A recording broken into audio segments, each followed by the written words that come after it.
Today we're taking a look at these NFL matches, which are happening on Sunday, December 26, 2021, and giving you match breakdowns, betting tips and predictions in general on these games. Welcome back to High Stakes, let's get straight into it. Also, don't forget to subscribe to get notified as soon as we release these sport prediction videos, and if you would like more betting tips and predictions, then check out our Patreon in the link down below. Our new Patreon is a way for us to help you improve your chances of making more money. 5 plans are available for each and every one of you. You can get 30 extra betting picks all the way up to 500 extra betting picks per month. Stop wasting hours of your time searching for bad betting advice that ends up costing you a lot of money. Join the High Stakes Patreon now and get the best betting picks and advice. Buffalo Bills vs New England Patriots. Buffalo's defense is first in the NFL in yards allowed at 287.9 per game. The Bills allow an average of 112.4 yards rushing, which is 16th, and 175.6 yards passing, which is first in the league. The Bills are third in the league in points allowed at 17.4 for a game. Buffalo has 24 takeaways and the Bills have committed 19 turnovers.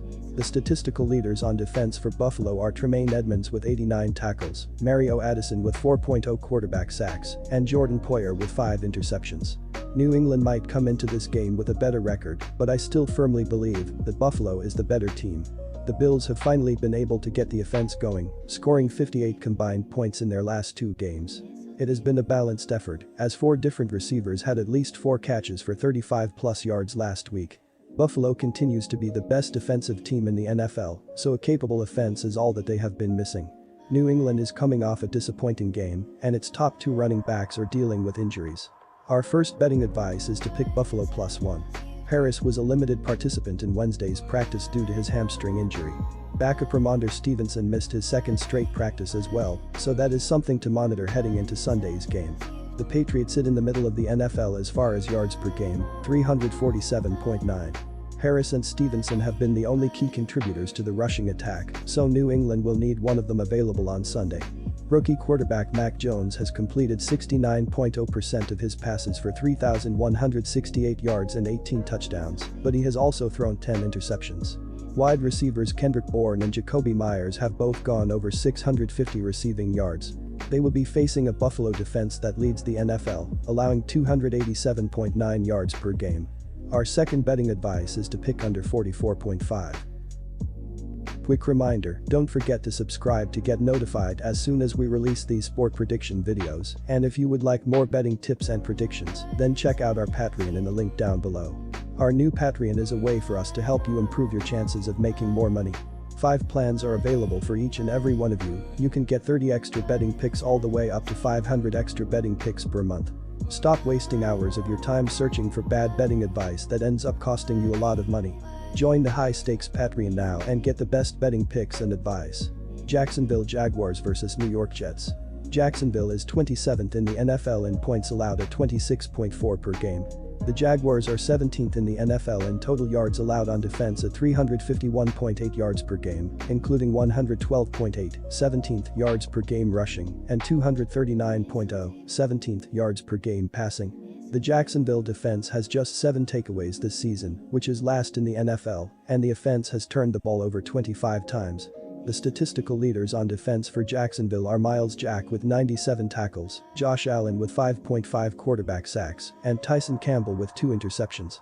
The New York Jets will be without their head coach in this game, but I see that having little impact. On the other side, Jacksonville has an interim coach as well. After losing last week, Jacksonville is in the driver's seat for the top pick in the 2022 draft and may be better off losing. The Jets, however, did give a good effort against a surging Miami Dolphins team, while the Jags look like they may have quit. Our first betting advice is to pick New York Jets -1. Wilson has missed 4 games this season with a PCL sprain, but has started the last 3 games. On the season, he is 31st in the NFL with a 22.6 QBR and has 6 touchdowns and 11 interceptions.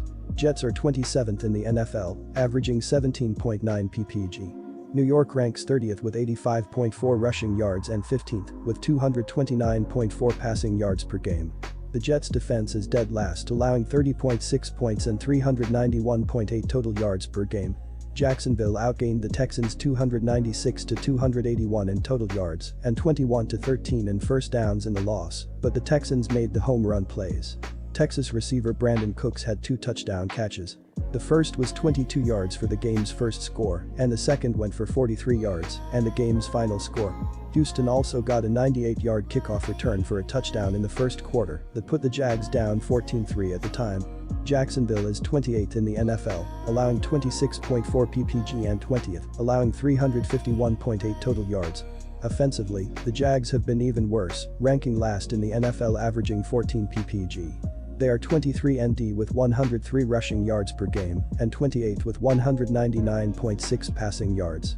Our second betting advice is to pick under 41.5. Los Angeles Rams vs Minnesota Vikings. Through 14 games, Los Angeles is averaging 27.6 points per game. Entering Week 16, they are 5th in the league in points per game. Stafford has thrown 2+ TDs in 11 out of 14 games this season. He has thrown for over 270 passing yards in 11 out of the last 14 games.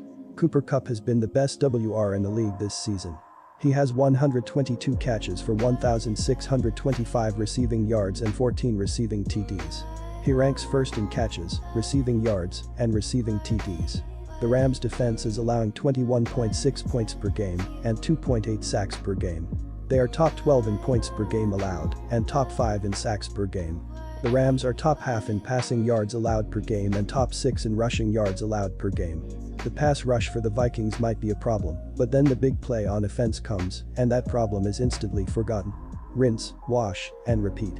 It's hard to have faith in that unit with the struggles we've seen from them defending against both the pass and rushing attack. They are ranked near the bottom of the league in both categories, and they'll be facing a Rams team with a league 6th ranked defense and total yards. Cooper Kupp is a matchup nightmare for opposing defenses, and Odell Beckham Jr. has caught a touchdown pass in 3 of his last 4 games. And that's just on the offensive side of the ball. Minnesota is averaging 25.8 points per game, which ranks 12th in the league. Cousins has thrown 2+ TDs in 7 straight games. He has a terrific 29-6 TD int ratio. Justin Jefferson is having a great season. He has 89 catches for 1,335 receiving yards and 9 receiving TDs. He ranks 2nd in the league in receiving yards. Adam Thielen has 10 receiving TDs, and the Vikings are hoping he can return this week. Dalvin Cook has 1,067 rushing yards and 6 rushing TDs. This is a very good and talented offense. The Vikings' defense is allowing 24.4 points per game, but 3.1 sacks per game. They are bottom 10 in points per game allowed, but first in sacks per game. The Vikings are bottom 6 in passing yards allowed per game and rushing yards allowed per game. If the Vikings want to make the playoffs and have a run, they will need their defense to play better. Our first betting advice is to pick Los Angeles Rams -3. People would look at Kirk Cousins a lot differently if he outgunned Matthew Stafford while facing the Rams' ferocious defense. He won't have one of his best weapons, running back Dalvin Cook, available in this matchup due to a late COVID designation. Wideout Adam Thielen is also questionable with an ankle injury. The deck is stacked against this Vikings team, but they're showing fight when it matters most. Did you see the determination on display in their ability to hold off a near collapse against the Pittsburgh Steelers? And what about that incredible defensive effort in holding Justin Fields and the Chicago Bears to only 9 points? I know people like to pretend like Kirk Cousins is the problem in Minnesota, but that passing offense is humming with him under center. They have a top 10 passing attack with a deadly receiving core. Ramsey and company have to hold up in coverage on the back end of the defense. Cousins is being incredibly careful with the ball this year, and it's going to be hard for the Rams to come away with interceptions. But if they can lock down the receivers, Aaron Donald and the defensive front will get home sooner or later. The defensive front isn't allowing more than 100 rushing yards per game, and they're wreaking havoc on opposing quarterbacks. Looking across the line and staring into the eyes of both Donald and Von Miller is enough to instill fear in the most hardened quarterback's mind. Our second betting advice is to pick over 49.5.